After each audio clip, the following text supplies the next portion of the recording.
ఏంటంటే సైన్స్ బాగా డెవలప్ అయింది, మనకు వందల హాస్పిటల్స్ వచ్చేసాయి, రీసెర్చ్ బాగా జరుగుతుంది. ఒకప్పుడు ఏదన్నా ఒక జబ్బు వచ్చినప్పుడు ఆ జబ్బుతోనే చచ్చిపోయేవాళ్ళు. ఉదాహరణకి ఆస్తమా ఉందనుకోండి, దానికి మెడిసిన్ లేదు. ఎప్పుడు ఒకప్పుడు విషయం చెప్తున్నాను. సో ఆస్తమా వస్తే మరి వాడు అలాగే ఆస్తమా అనుభవించి ఒక రోజు చచ్చిపోవాలి. అలాగే హార్ట్ ప్రాబ్లమ్స్, దానికి మందులు లేవు. ఇక టీబీ కొన్ని తీసుకుంటున్నాను, దానికి మందులు లేవు. క్యాన్సర్ ఈరోజు కూడా ఇంకా కూడా మందు ఉందని చెప్పడానికి లేదు. మరి చాలా రోగాలు డిసీజులతో రోగాలు ఉండేవి, చచ్చిపోయేవాళ్ళు. రోగం వచ్చిందంటే ఇంకా చచ్చిపోవాల్సిందే, వేరే ఏం లేదు, ఛాన్స్ లేదు. కానీ ఇప్పుడు మరి చాలా రీసెర్చ్ జరిగింది కదా, చాలా హాస్పిటల్స్ వచ్చేసాయి, చాలా రోగాలకు మందులు ఉన్నాయి. మరి అయినా మనం ఎందుకు ఆరోగ్యంగా లేము? ఎందుకు ఇన్ని హాస్పిటల్స్ వచ్చినా ఇంకా జనాలు కూడా అంతే మంది వస్తున్నారు, ఇంకెక్కువ వస్తున్నారు? అంటే డెవలప్మెంట్ ఎక్కువ అయినప్పుడు ప్రాబ్లమ్స్ తక్కువ కావాలి, కానీ డెవలప్మెంట్స్తో పాటు రోగాలు కూడా చాలా ఎక్కువ అవుతున్నాయి. అలా ఎందుకు మరి? సో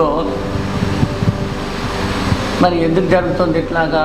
మరి ఎంత డెవలప్మెంట్స్ అయినప్పుడు బాగుండాలి, కానీ రోగాలు ఎందుకు వస్తున్నాయి అని అంటే,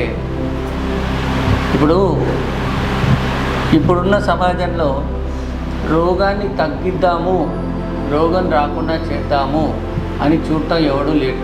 అలా చూసేవాడు ఎవడూ లేడు. ఓ మందు కనిపెట్టి ఆ మందును ఎలా అమ్ముకుందాము ఆ రోగానికి అని చెప్పేవాళ్ళే చాలా. అంటే మందును అమ్ముకోవడానికి మాత్రమే మందులు కనిపెట్టారు, కానీ పరిపూర్ణంగా రోగాన్ని తగ్గించడానికి ఎవరు కూడా ముందుకు రావట్లేదు. అలా వచ్చే అవకాశం కూడా లేదు. ఎందుకంటే సొసైటీ అంతా కూడా డబ్బులో పడిపోయారు, డబ్బు పిచ్చిలోనే ఉండిపోయారు. చావు అనేది ఒకటి ఉందని, అది వస్తుందని దాని గురించి అసలే మర్చిపోయారు. కాబట్టి ఎటు తిరిగి మార్కెటైజ్ ఎలా చేసుకోవడం, మందుని ఎలా అమ్ముకోవడం అనేది మాత్రమే తయారై, అందుకనే మనకు రోగాలు తగ్గుతాయి. ఇప్పుడు ఇంతమంది సైంటిస్టులు ఉన్నప్పుడు మీరు లాజిక్గా ఆలోచించండి.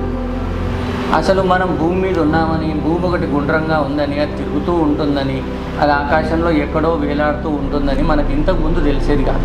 కొన్ని వేల సంవత్సరాల క్రితం. తర్వాత ఒక భూమి అనేది ఉందని, మనం భూమి మీదనే నివసిస్తామని, ఇలాగ మన భూమిలాగా కూడా ఇంకా చాలా గ్రహాలు ఉన్నాయని, అందులో కూడా జనాలు ఉండే అవకాశం ఉందని వాళ్ళకు వేరు పేర్లు పెట్టి ఇప్పుడు వస్తుంది. మరి అంత అద్భుతాలు సృష్టించిన మనిషి పరిపూర్ణంగా రోగాన్ని ఎందుకు తగ్గించలేకపోతున్నాడు?